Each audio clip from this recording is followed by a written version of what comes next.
¿Qué tal? Muy buenas tardes, soy Héctor de Mauleón, le doy la más cordial bienvenida a una nueva emisión del Foco. Le doy la bienvenida también a mi compañera Cintia Francesconi, quien me acompañará esta tarde, como todas las semanas, en un nuevo recorrido por el centro histórico de la Ciudad de México. Bienvenida, Cintia. Muchísimas gracias, Héctor. Y en esta ocasión, pues, como ya les habíamos anticipado hace 8 días, vamos a hablar de esta segunda parte, recorriendo todos los edificios, los tesoros que nos dejó este gran arquitecto, escultor, artista de la Ciudad de México de comienzos del siglo XVIII, finales del siglo XIX, aquí Manuel Tolsá. Así es, recorrimos la semana pasada el Palacio de Minería, visitamos el Caballito, fuimos al Palacio de Buenavista, visitamos el altar que Manuel Tolsá hizo en la Profesa. Estamos siguiendo la huella que dejó en la ciudad este maestro de la arquitectura, este maestro de la escultura, este maestro del retablo, un arquitecto que tuvo un éxito total a finales del siglo XVIII y principios del siglo XIX. Estamos caminando ahorita en la plaza de Santo Domingo, tenemos a las espaldas el Palacio de la Inquisición y tenemos frente a nosotros la fachada del Templo de Santo Domingo. Tal vez esta pequeña plaza debería llamarse Pedro de Arrieta, porque precisamente el arquitecto que hizo el Palacio de la Inquisición es Pedro de Arrieta y el autor de esta fachada que estamos viendo atrás es también Pedro de Arrieta.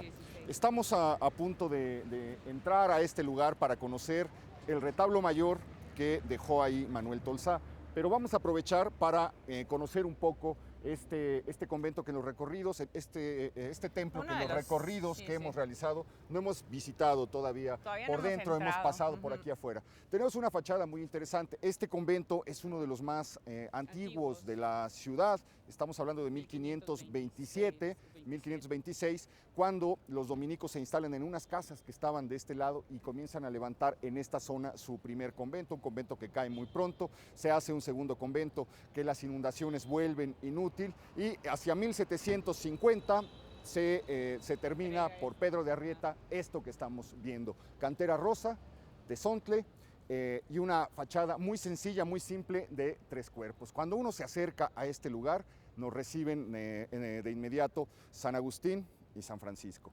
Y uno va levantando la vista y encuentra una imagen muy interesante, porque lo que vemos ahí pues es a Santo Domingo recibiendo la epístola de San Pedro y después y el Espíritu Santo de San Pedro. Recibiendo el báculo de San Pedro y la epístola de San Pablo. El Espíritu Santo los está iluminando con sus rayos. Y luego levanta uno la vista hacia el cielo y en el tercer cuerpo lo que podemos encontrar es una representación, un relieve que representa la ascensión de la Virgen María. Es una iglesia particular porque solamente tiene una torre, así fue diseñada, así fue trazada. Esta es la puerta de entrada, este es el pórtico de entrada a uno de los templos más suntuosos que hubo en la Nueva España, que hubo en la Ciudad de México. Vamos a recorrer lentamente sus capillas, vamos a ver qué nos encontramos para desembocar con el hallazgo del altar, del retablo que dejó aquí Manuel Tolsá. Exactamente. Hay que recordar que este templo sufrió mutilaciones severísimas. En 1861, con la ley de reforma, Benito Juárez manda a mutilar muchísimos de los conventos y se crea esta calle aquí al lado de nosotros que se llama Leandro Valle. Se eliminan 3 capillas y parte del convento, la capilla de los Mixtecas, Rosario y la de Tercer Orden. Entonces aquí ya vamos a ver un templo mutilado. Qué bueno que lo recuerdas. Hay que decir que esta calle se llamó cerca de Santo Domingo porque esta plaza no existía hasta finales del siglo XIX. Había una cerca, una barda que delimitaba el interior del convento. De hecho, la capilla de la Expiración que tenemos allá era parte del conjunto conventual. Vamos a entrar.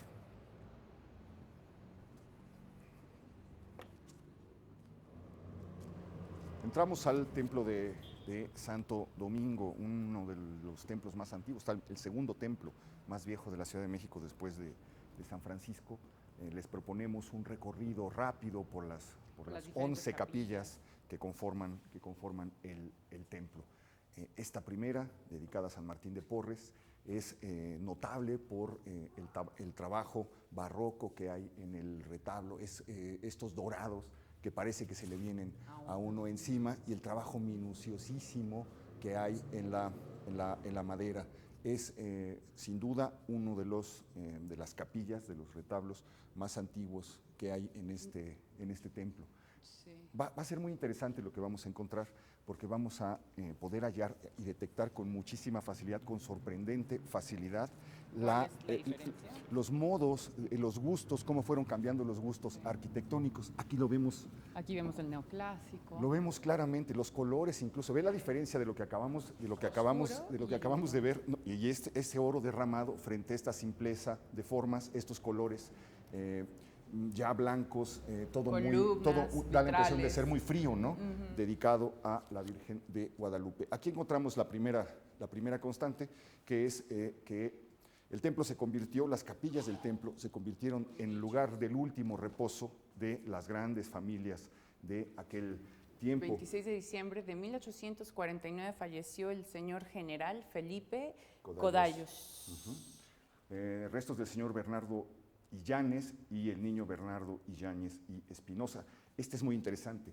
Restos del señor Alejandro Portillo, marzo 1 de 1869, a la edad de 115 años, murió. ¡Qué increíble! Es decir, él había nacido en 1754. 1754. Y murió en 1754. Fíjate que le tocó ver ¿Un siglo? el esplendor barroco hasta las leyes de reforma y la exclaustración de los bienes. Sobre todo que es raro que haya vivido 115 años, porque en debe esa haber sido época... uno de los hombres que vio más cosas del cielo y de la tierra Sí. en la Nueva España. Aquí hay una cosa interesante. Todas las columnas de la iglesia, todos estos fustes, están protegidos por este trabajo de madera, mejor no hay que tocar, este trabajo de madera muy bello, estuco, ¿no? que hace juego, todas las columnas, digamos, estas pilastras que bajan, rematan en esto, que hace juego, con el soporte del que se desprenden las lámparas. Esto lo podemos ver muy claramente ahí, y que hace juego también con los pedestales sobre los que están descansando los santos. Otra capilla neoclásica. Está igual con el vitral, las columnas, la figura central.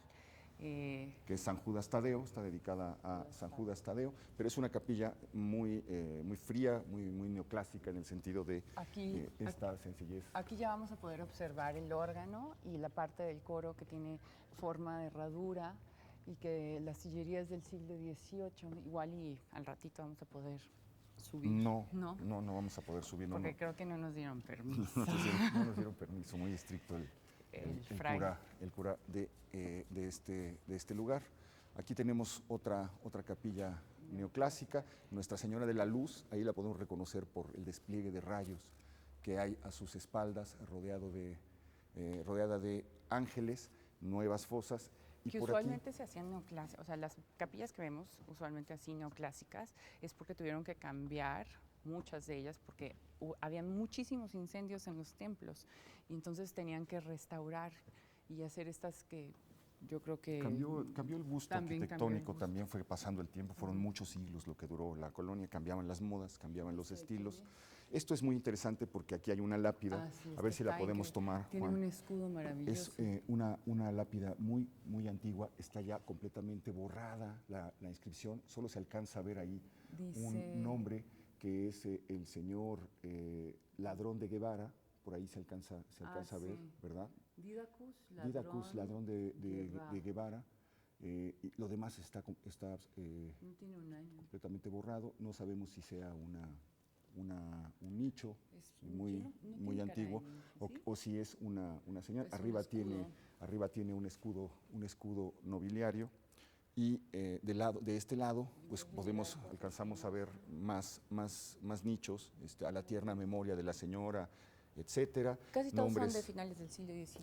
Sí, se ve que estuvo que era de moda en los años posteriores a la exclaustración, porque todas las fechas son posteriores a la reforma, se dio... Permitió que... Hubo un auge ahí de nichos.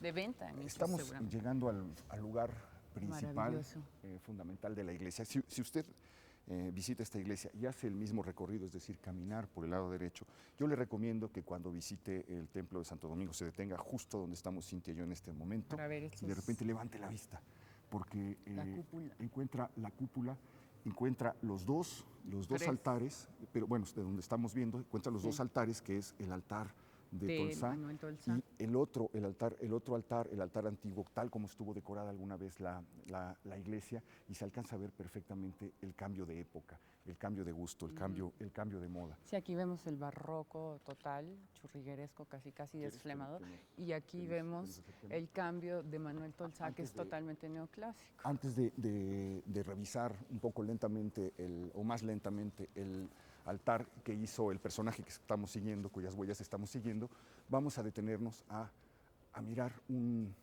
segundo este altar dedicado a la Virgen de la Covadonga. La Virgen de la Covadonga, que es la Virgen española. Seguramente también habían muchísimos asiduos españoles que venían aquí a tomar. Era de los asturianos, les rendían culto. Pero bueno, lo que quiero yo hacer notar en este momento es la profusión de imágenes. Uno se podría tardar aquí fácil, una hora, mirando rostro por rostro. Ve nada más la cantidad de ángeles, de caras de ángeles que asoman por todas partes, los santos. Cómo emergen las columnas y cómo se sumergen otras cosas. Es una cosa verdaderamente muy perturbadora, un trabajo de los más bellos que debe haber en toda la Ciudad de México y, si me apuran, probablemente en todo el país. Aquí hay otro detalle muy chistoso, Cintia, mira. Estas cosas que están aquí servían para que los frailes salieran a tomar misa sin que los vieran. Sin que los vieran, claro.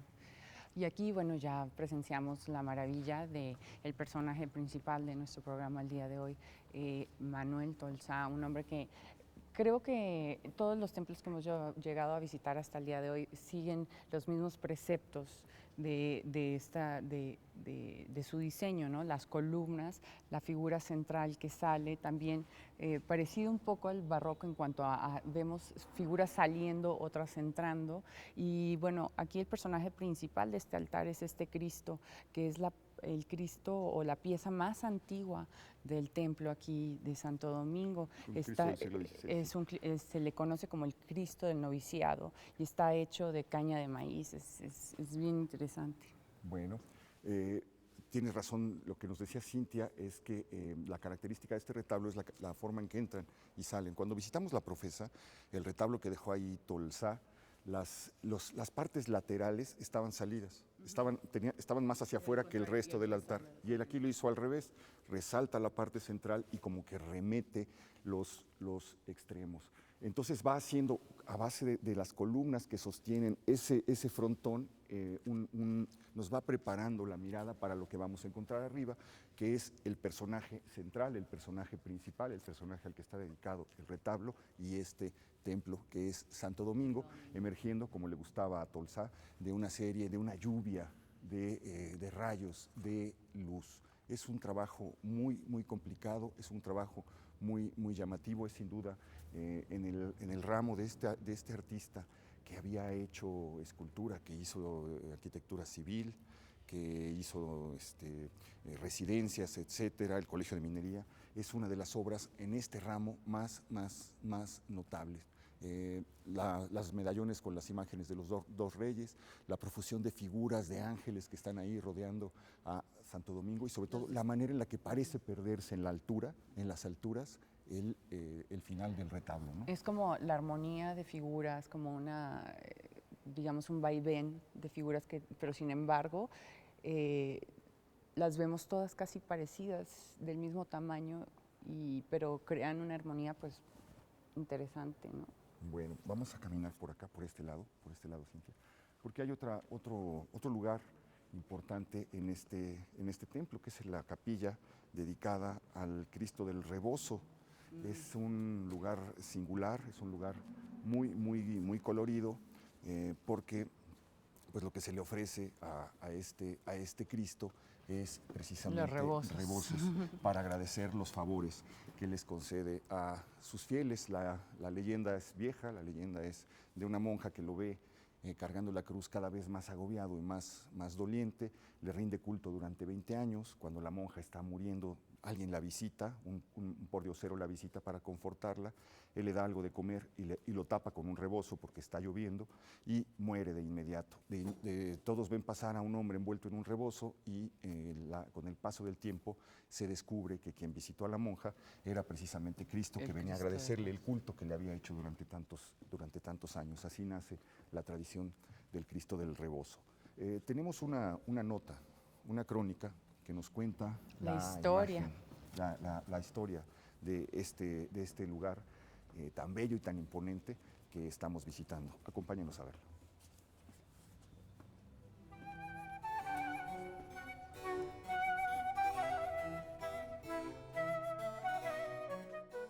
La iglesia que hoy preside la Plaza de Santo Domingo fue construida en el siglo XVIII.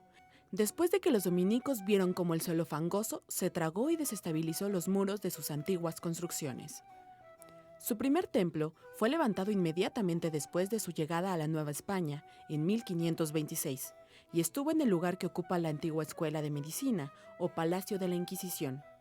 El segundo fue ubicado en el lugar que resguarda lo que sobrevive en estos días.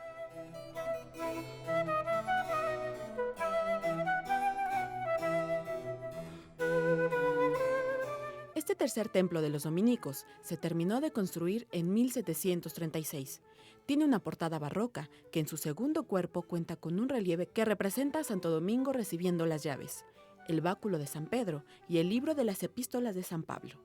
En el tercer cuerpo aparece otro relieve con la Asunción de la Virgen, figura a la que está consagrada la iglesia. En su fachada lateral están representados Santo Domingo y San Francisco, sosteniendo la iglesia de Letrán.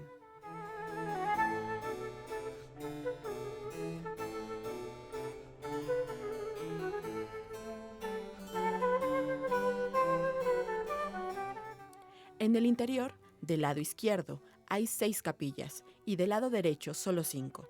La primera, cercana a la puerta lateral, está dedicada a San Pedro Mártir de Verona. Le sigue la del Cristo del Noviciado y la de la Divina Providencia. Más adelante, la de la Virgen del Rosario. Y por último, la capilla de Santa Catalina de Siena.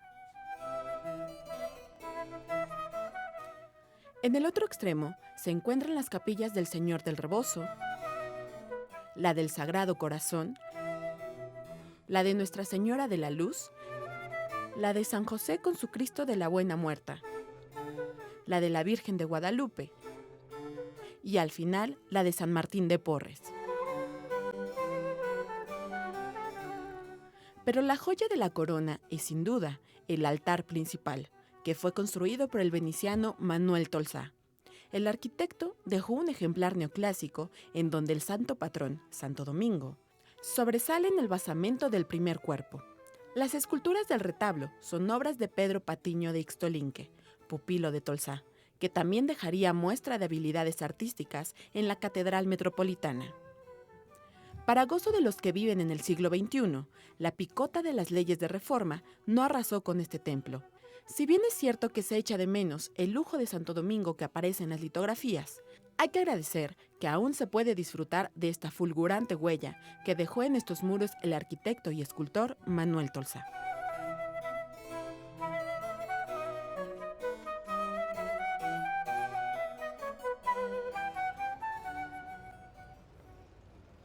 Bueno, pues salimos a la plaza, 23 de mayo se llama. 23 de mayo. No sé, yo insisto en que debería llamarse Plaza Pedro de Arrieta por el autor de los edificios más relevantes que la conforman. La 23 de mayo, no sé si te dice algo a ti. Pues a mí seguramente es una fecha... relacionada con la reforma. Exactamente, pero no... ni siquiera la gente se le ha grabado en la memoria.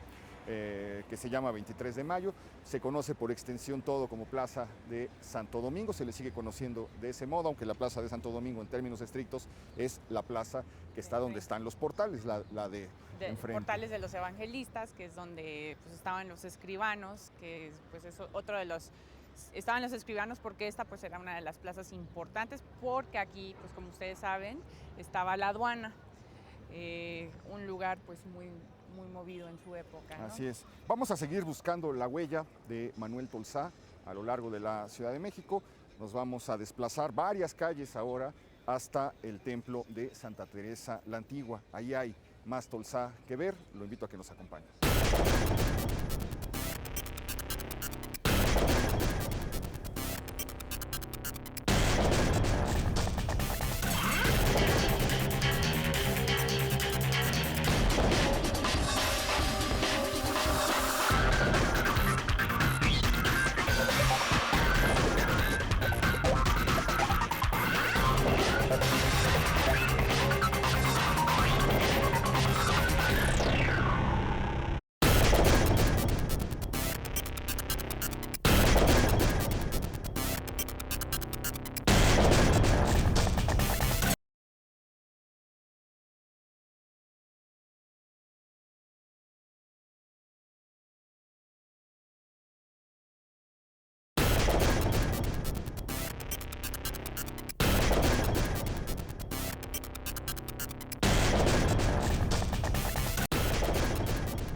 ¿Cómo sería en 1616 la calle que estamos atravesando?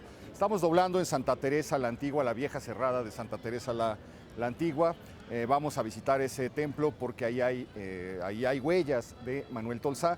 1616, una calle oscura, una calle todavía no pavimentada, a espaldas de donde estuvo el primer herrero, de donde estuvo el primer carnicero de la ciudad, a un costado del arzobispado, en un lugar que... En la esquina la primera imprenta. Claro, en la esquina de la primera imprenta. Debe haber sido un lugar misterioso, un lugar muy, muy solitario, y de toda esa atmósfera, de todo ese ambiente, queda como huella precisamente la fachada del templo que vamos a conocer en este momento. Una fachada de tezontle rojizo, Cintia. Exactamente, y bueno, la historia comienza de uno de los conventos importantes por la cercanía que tenía con la Plaza Mayor, el centro de la Ciudad de México, y es la historia de un arzobispo, Juan Pérez de la Serna, que viene a la Nueva España. Viene en un barco, el barco casi naufraga y él decide encomendarse a Santa Teresa y por eso decide armar este convento y este templo tan maravilloso. Apoya la fundación del convento. En realidad la idea sale de dos monjas concepcionistas que están en Regina, me parece. No, en Jesús María. En Jesús María. Y entonces vienen, es de hecho Inés de Casillet y otra de las, Mariana de la Encarnación. Ellas deciden encomendarse a una, digamos, congregación mucho más austera aún que las Carmelitas Descalzas. Piensan seguir la regla de Teresa de Ávila. Exactamente. ¿No? Una regla muy dura. De yugo, como se llamaba en ese tiempo. El arquitecto Cristóbal Medina levanta este prodigioso edificio. Es un edificio muy, muy, muy, muy bello. Dos fachadas, dos portadas gemelas dan acceso al templo. Hay que recordar que en todos los conventos de monjas se impuso la regla de que para que el público pudiera entrar tenía que haber dos fachadas hermanas, dos fachadas gemelas. Están separadas por unos contrafuertes, las columnas muy, muy trabajadas, todo lleno de motivos fitomorfos y ese color del tezontle en pequeños bloques, casi convertido, cortado como si fuera ladrillo. Algo particular de este convento es que cuando hubo la gran inundación en 1629 en la Ciudad de México, que duró 5 años inundada, las monjitas que estaban aquí, las carmelitas, nunca se fueron. Entonces ellas vivieron en el techo de este convento durante los 5 años y venían a visitarlas en canoas para dejarles comida, porque además, pues como eran tan austeras, ellas vivían de las donaciones de la gente. Es una historia curiosa. Es interesante, sí. Vamos a tratar de entrar, es un lugar muy, muy oscuro. Ahora funciona como Exteresa Arte Actual.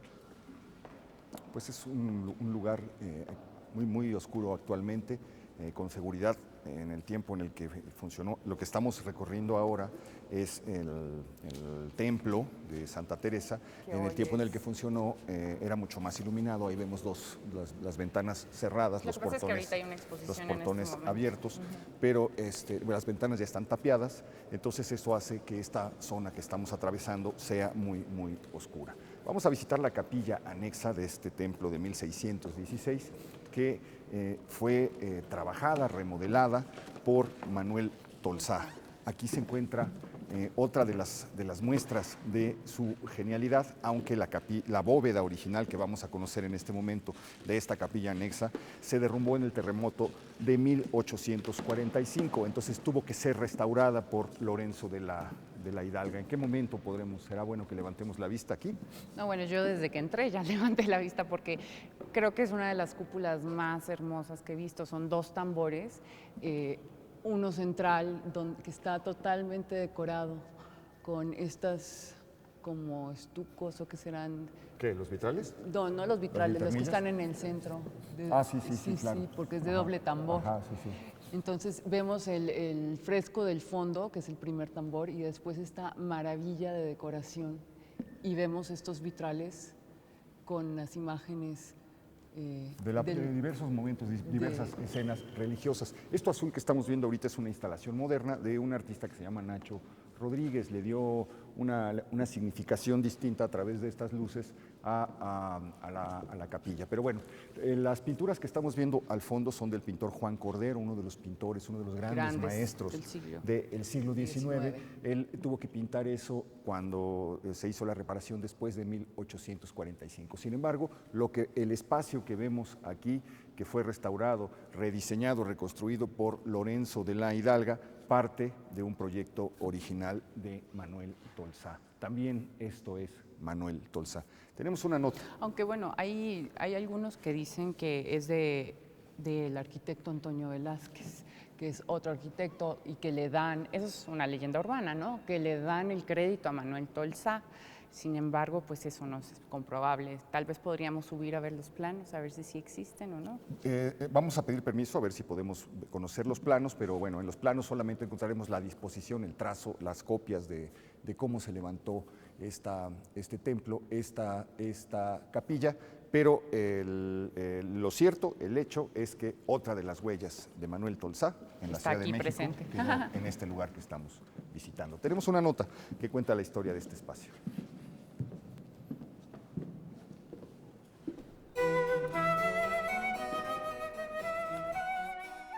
De oraciones a espacio experimental. En sus orígenes fue el templo de Santa Teresa la Antigua, construido en el siglo XVII por Cristóbal Medina Vargas, un excelente arquitecto de la época barroca en México. Dentro del corazón de la Ciudad de México, en la calle del Licenciado Verdad número 8, se levanta el templo de Santa Teresa, que a través de los años ha tenido diversas funciones. El templo dejó de tener esa función religiosa para formar parte de un conjunto de edificios que le asignaron a la Secretaría de Educación Pública. De ahí que este espacio llegó a ser sala de conciertos, como llegó a ser parte constitutiva de Prepa 2. Pero en 1994, el edificio se transforma para dotarlo de espacios y equipo adecuados para la presentación de manifestaciones artísticas y culturales. Bueno, Exteresa Arte Actual nace como un espacio para acoger las nuevas tendencias del arte actual. Así, una estructura ligera de acero y vidrio diseñada por el arquitecto Luis Vicente Flores se anexó al edificio sin intervenir su estructura original.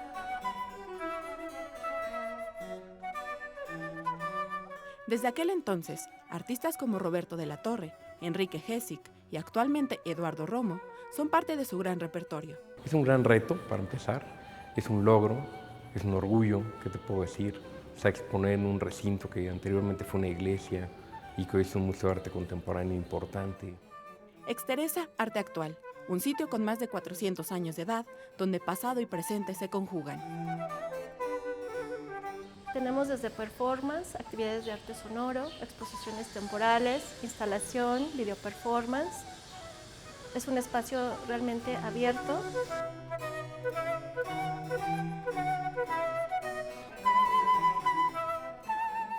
Ay, bueno, yo creo que esta es mi parte favorita siempre que he venido al Palacio de Autonomía, que está aquí al lado, que se comunica con el exterior. ¿Sabes? Esta ventana arqueológica que es maravillosa porque está aquí, al alcance de todos. Así es, son los restos, la fuente completa, algunos muros del viejo convento de Santa Teresa. Incluso si te puedes acercar un poco aquí para que podamos ver cómo quedan restos de la vieja escalinata, restos de los viejos muros. Es lo único que se ha conservado. Era el paso del templo hacia el convento. Aquí tenemos otra muestra y vamos a visitar un lugar desconocido de este convento. Vamos a tener que subir algunas escaleras. Vale la pena detenernos a mirar un aquí momento. se ve Están increíble. Desbrozando, ahí quitando el musgo. Al parecer estos eran también alcobas o son los baños. Recintos. Alguna vez me dijeron que eran recintos, igual son los baños. Y se pueden ver los mosaicos perfectamente conservados. Bueno, están ahí haciendo trabajos, quitando el musgo de las piedras para tratar de preservarlas en esta temporada de lluvias. Vamos subiendo. Una escalinata pesadita. Es increíble, ya crecieron hasta nopales ahí.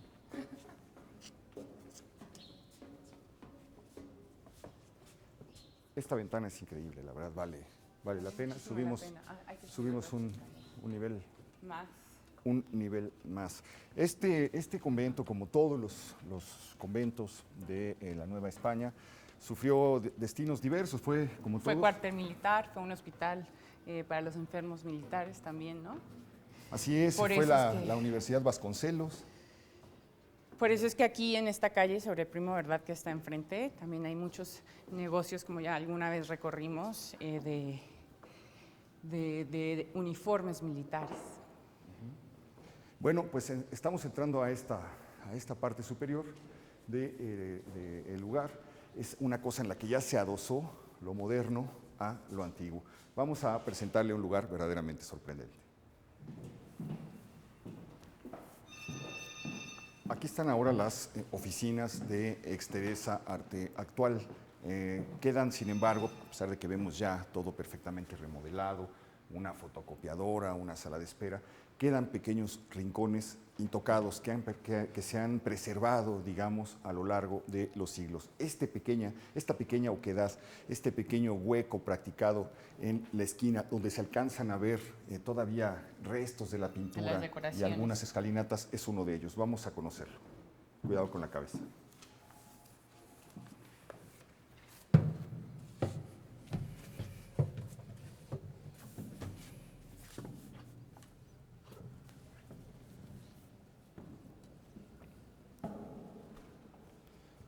Bueno, como podemos ver, la decoración no hay que tocar, se mantiene en perfecto estado, estos motivos vegetales en azul y en rojo. Este espacio daba a una pequeña capilla, la capilla del templo principal, y estaba destinado a que las religiosas pudieran salir aquí a orar, a rendir culto al santo o a la Virgen que era adorado en esta capilla, sin necesidad de salir del convento y sin necesidad de entrar en contacto con el público. Abajo estaba el público normal que venía a rezar y aquí se paraban en fila a orar cuando así lo consideraban o cuando así se los marcaban las reglas, estas monjas que, como decía Cintia, tenían un yugo muy severo. Pero además eran monjas, eran niñas de familias adineradas o de mucho abolengo que se insertaban a este estilo de vida. Entonces, este convento, este templo, era uno de los templos más visitados por los más acaudalados de la época y además arzobispos, políticos, políticos o personas que trabajaban funcionarios para la Nueva España, venían muchísimo y aquí se hacían reuniones, se hacían, digamos, todo tipo de convivios con respecto a este tipo de alcurnia de las personas que vivían en ese momento. Existe la leyenda de que aquí estuvo Sor Juana Inés de la Cruz unos meses, no resistió la dureza, su salud se quebrantó, no resistió la dureza de las reglas a las que estaban habituadas las monjas y pidió su cambio a San Jerónimo. Se enfermó porque era un sitio muy húmedo y muy oscuro, como lo podemos ver en este momento. Como lo estamos viendo, no sé si se alcanza a adivinar lo que tenemos ahí enfrente. Queda todavía un pequeño retablo con motivos neoclásicos, un retablo muy frío, muy severo, que da idea del tipo de vida que había en este espacio. Vamos a seguir caminando, vamos a seguir buscando a Manuel Tolsá por la Ciudad de México. Acompáñanos.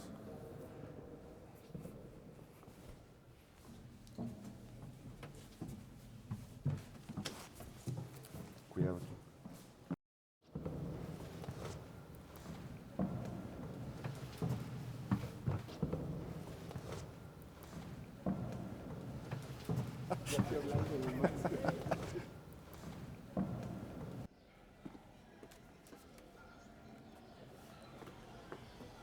Pues salimos por fin de esta inmersión en el tiempo. Vamos a caminar varias cuadras hacia el oriente de la ciudad. Nos vamos a dirigir a la antiquísima plazuela de Loreto, el lugar donde terminaba la ciudad en el siglo XVI, en un lugar que durante mucho tiempo era basurero. Ahí iba a depositar la gente la basura, una plaza abandonada, una plaza muy lóbrega, donde todavía quedan casas, construcciones coloniales muy antiguas, y donde también hay una huella vaga, una huella difusa, una huella ya muy transformada, casi diría yo desfigurada y borrada, pero una huella al fin de Manuel Tolsá. No, claro, y es que, bueno, creo que tú te refieres a la cúpula del Templo de Loreto, pero también hay una huella vívida, que es la fuente que está ahí, que se puso de Manuel Tolsá, que alguna vez estuvo donde está el reloj chino. Entonces, pues vamos a visitarlo. Vamos a visitarlos.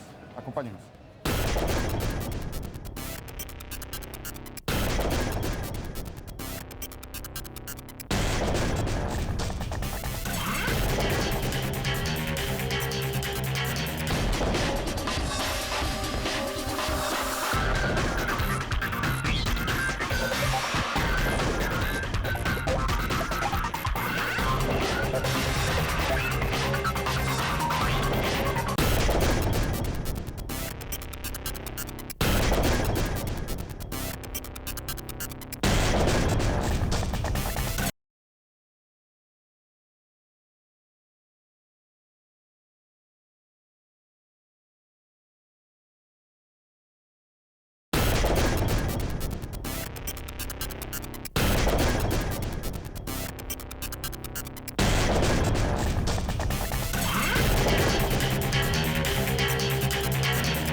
Pues llegamos a los límites de la Ciudad de México en el siglo XVI, en el siglo XVII. Aquí terminaba la capital prácticamente. Era ya una zona, como le decía, de tiraderos, de basureros, un verdadero arrabal. Nos hemos detenido en el número 72 de la calle, ya me perdí, de la calle de San Ildefonso. La continuación de San Ildefonso tiene otro nombre, se me fue en este momento. No, pero aquí dice San Ildefonso todavía. San Ildefonso. Donde se encuentra la Universidad Obrera. Hasta acá hemos llegado persiguiendo a Manuel Tolsá, porque le vamos a contar una cosa apenas entremos, y es que fue precisamente en este lugar, fundado en 1936. Adelante, pásele. Fue en este lugar, fundado en 1936 como Universidad Obrera, en donde se localizó el taller de Manuel Tolsá. Aquí eran las huertas del ex convento de San Gregorio, un templo, un edificio fundado en 1616, 1613, por ahí, y tuvo diversos usos. En este espacio donde estaban las huertas es donde Manuel Tolsá hizo nada más y nada menos que el trabajo de fundición y de pulido durante 14 meses de El Caballito, la estatua ecuestre de Carlos IV. Exactamente, y que la podemos encontrar, de hecho, en la plaza de Manuel Tolsá, frente al Munal. Ya estuvimos hablando de ella en el primer programa que tuvimos dedicado a Manuel Tolsá. Lo curioso y algo magnífico de este lugar es que desde aquí podemos ver la cúpula que vamos a visitar después, a continuación, del Templo de Loreto, que se dice que también fue diseñado por Manuel Tolsá. Sin embargo, algunos pues dicen que no la hizo él, no lo ejecutó, pero el diseño es suyo, sí. Aquí lo interesante es que en este lugar era el lugar al que venían a visitar todo mundo al arquitecto de moda, donde le encargaron el Palacio de Buenavista, donde le encargaron que hiciera minería. En este espacio magnífico, él instaló su taller. El Caballito salió por ahí porque no podía caber por la puerta. Es una construcción, hay que recordar, de 5 metros de alto por 5 de ancho, sin contar el pedestal, de 20 toneladas de peso, y entonces salió por el espacio que estaba atrás de la huerta y empezó su caminata, su cabalgata, desde este lugar hasta el Zócalo. Tardó 2 semanas en llegar. Hay otra cosa extraordinaria, lo acaba de señalar Cintia. Juan, a ver si podemos tomar precisamente lo que nos estaba comentando Cintia. Cuando a Tolsá le encargan la construcción del templo de Loreto, él está parado en este lugar y seguramente desde este lugar él imagina la cúpula que podría haber construido. Es pues una ahí vista vemos la conexión extraordinaria. directa. Yo nunca había visto la cúpula desde esta perspectiva. Se admira, se aprecia en toda su magnificencia, en toda su belleza. Pero hay una historia extraña, como nos sugería Cintia, alrededor. Vamos a salir a la calle, vamos a seguir caminando para acercarnos al templo de Loreto. Exactamente.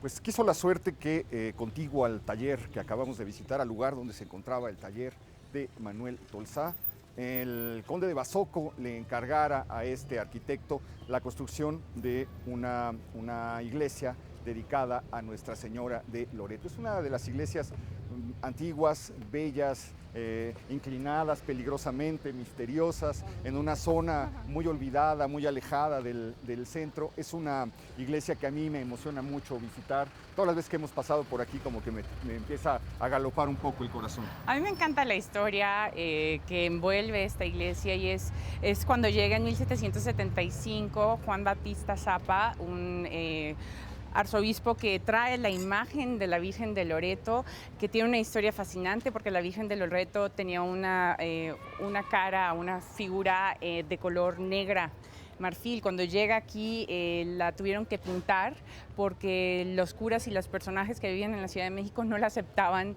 de ese color, y por eso se hace se crea un primer templo que tuvo además 6 reconstrucciones distintas por los hundimientos, por todos los problemas que se presentan usualmente o que se presentaron usualmente en la Ciudad de México, hasta que llega a manos de Manuel Tolsá. Lo que estamos visitando en este momento fue una capilla en 1680 de madera que levantó un sacerdote en este lugar. Lentamente, un poco más adelante, el padre Núñez de Miranda, que fue un párroco de este lugar, la reconstruyó, y así comienzan las sucesivas transformaciones de esta iglesia. Manuel Tolsá era el arquitecto más audaz, más moderno que había en la Nueva España, pero había cometido un error. Por calcular mal el hundimiento del subsuelo, se le había caído la escalera del Palacio de Minería y la cúpula se le había cuarteado. Entonces el dueño, el señor Basoco, desconfió de él, le pidió el proyecto, pero no lo quiso llevar a cabo. Entonces Tolsá proyecta esto y la obra lo hace Agustín Paz y Ignacio Castera. Su discípulo predilecto, Agustín Paz, es el encargado de hacerla. Pero vamos a entrar a visitarla y a conocerla.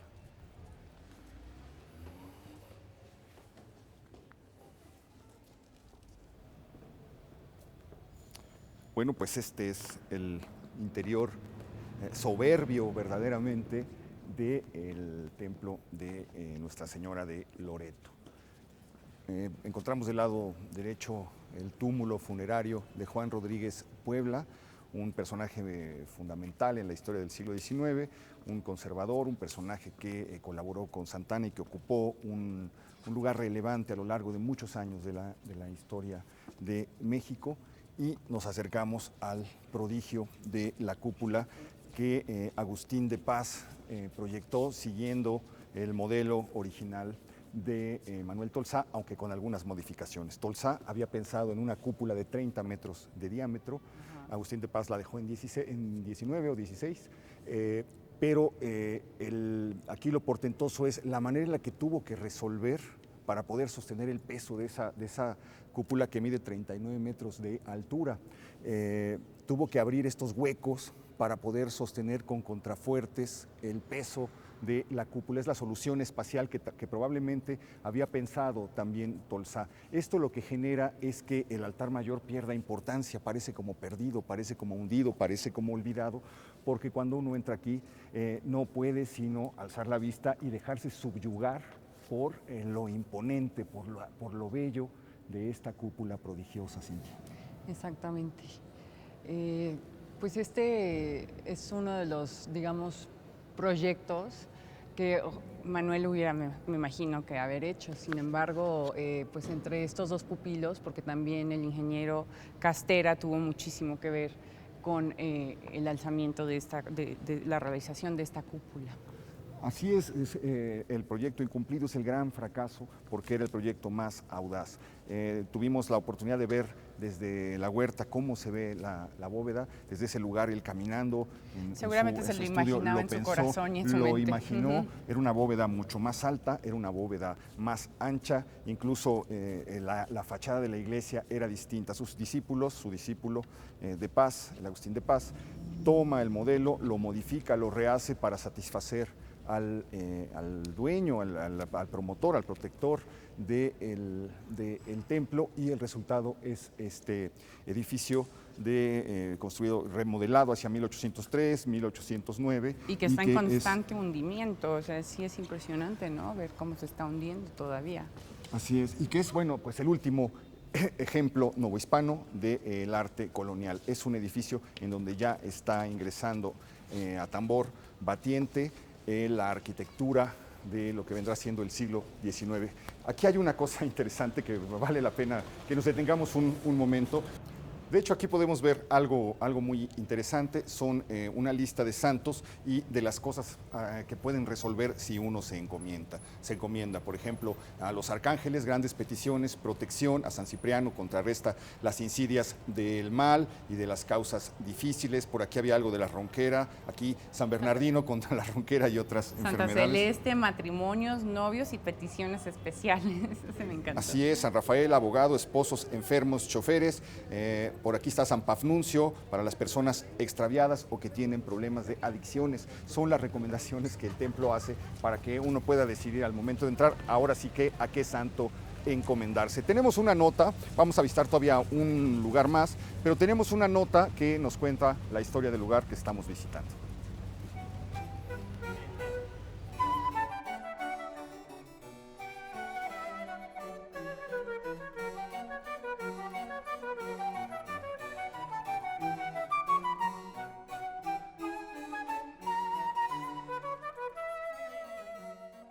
Construida en 1680 como bautisterio del templo de San Pedro y San Pablo, desde su edificación, la iglesia de Loreto ha recorrido por 4 etapas de reconstrucción, la última de ellas entre 1809 y 1816.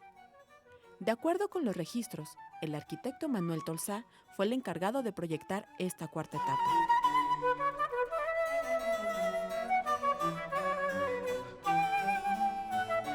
Sin embargo, el cuidado de la obra y la construcción final quedó en otras manos. Algunos autores señalan que el entonces regidor del ayuntamiento, Antonio de Basoco, encargó a Tolsá el proyecto. No obstante, como a este se le hundió la escalera que diseñara para el Palacio de Minería, el regidor desconfió y mejor le pidió a Agustín Paz que la reproyectara. Encargo que ejecutó respetando la idea original de su maestro Tolsá.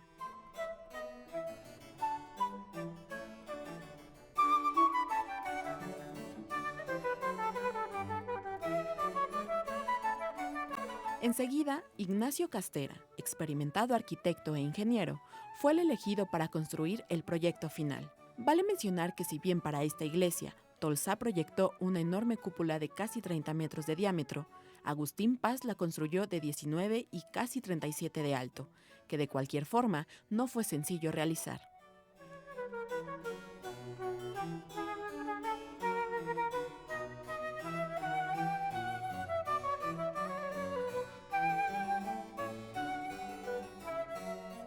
En este sentido, se dice que Manuel Tolsá tenía tanto empeño en construir la cúpula, conforme su idea original, que incluso ofreció pagar el resto del costo a Basoco, además de una buena suma extra. Basoco no aceptó. Hoy la iglesia de Loreto posee un interior amplio e incluyente, una novedad en las iglesias mexicanas. De ahí que es posible afirmar que Tolsá fue el creador original de tan maravilloso templo.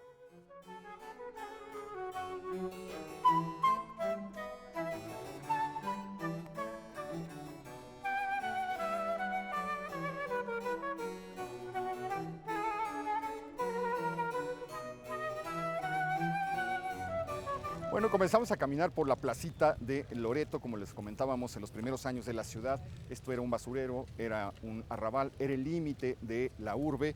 Del lado derecho alcanzamos a ver todavía unas construcciones antiguas que datan de finales del siglo XVII, principios del siglo XVIII, del momento en el que ya se habían construido estos templos. Este templo que visitamos ahorita era la capilla del convento de San Gregorio, ya se habían comenzado a construir y se había comenzado a rehabilitar este espacio. Bueno, y en lo particular, para mí creo que la Plaza Loreto es uno de los lugares favoritos míos en la Ciudad de México, en esta parte del centro, por la frescura y la belleza que le da un elemento que viene aquí a parar aquí en 1929, esta magnífica fuente hecha por Manuel Tolsá, una fuente que fue pensada y que estuvo ubicada en la avenida Bucareli, esta avenida elegantísima donde se paseaban a lo largo de ella en carruajes, damiselas y caballeros, y donde estuvo ubicada esta fuente que hoy le da vida a esta placita. Esta fuente está ubicada donde hoy podemos encontrar el reloj chino, este reloj que fue regalado al gobierno mexicano en 1810 por el gobierno chino. Eso es lo que dicen y después la traslada aquí. ¿Qué es lo que no me cuadra? Que el reloj chino se rompe, se cae en la escena es de 1910, ya estaba en ese lugar y la fuente llega en 1929. Entonces probablemente o estaba en otra glorieta o la llevaron y la embodegaron unos años, estuvo perdida hasta que apareció aquí. Bueno, lo innegable es que es una fuente de autoría de Manuel Tolsá. Exactamente. Enfrente encontramos otro vínculo importante a este programa porque, como ustedes recuerdan, acabamos de estar en el ex templo de Santa Teresa la Antigua. Bueno, frente a esta plaza podemos encontrar Santa Teresa la Nueva, monjas que vienen, se desprenden de esa congregación y vienen a ubicar otro de los templos que ya hemos visitado anteriormente, muy hermosos, que se encuentran aquí en esta placita tan viva, como ustedes ven, que ha resurgido, ¿no? Y que hoy por hoy pues está adornada por el último elemento que estamos visitando de Manuel Tolsá. Una fuente llamada Fuente de la Libertad, una fuente en la que se alcanzan a apreciar aún todavía ciertos motivos, algunos rostros felinos, algunos grabados como de aves, en fin, las figuras que lo están rodeando, una fuente de eminente estirpe neoclásica. Creo que estamos llegando al final del recorrido de esta semana, Cintia. Qué lástima, caray. Sí, bueno, ya terminamos la historia de este gran arquitecto, un genio en su época, definitivamente un hombre adorado por todo y venerado como uno de los artistas más importantes del neoclasicismo aquí en la Ciudad de México. Así es, esto nos da la pista de que en siguientes recorridos podremos buscar pues, la huella de Pedro de Arrieta, las obras del conde de Revillagigedo, Francisco de Guerrero y Torres. Podemos ir buscando Gonzalo Garitas, a lo largo de la ciudad, Country. exactamente. Podemos ir encontrando muchas cosas, ir cruzando, ya no ir recorriendo solamente calles, aunque lo vamos a seguir haciendo. Quedan muchas calles que recorrer, queda mucha Ciudad de México que visitar y que descubrir. Por lo pronto ha sido todo. Pues hay que agradecer a todos los que siempre están con nosotros, que nos siguen semana tras semana, que están involucrados en nuestro programa, así como nosotros estamos involucrados en él. Y bueno, escríbanos a elfoco@proyecto40.com.mx o a los twitters, que bueno, somos adictos a los twitters, es @sinfrancesconi y @HDZ_Mauleón. De verdad le agradezco muchísimo que nos haya acompañado. Gracias también a ti, Cintia, lo espero la próxima semana, ya lo sabe usted, aquí en El Foco.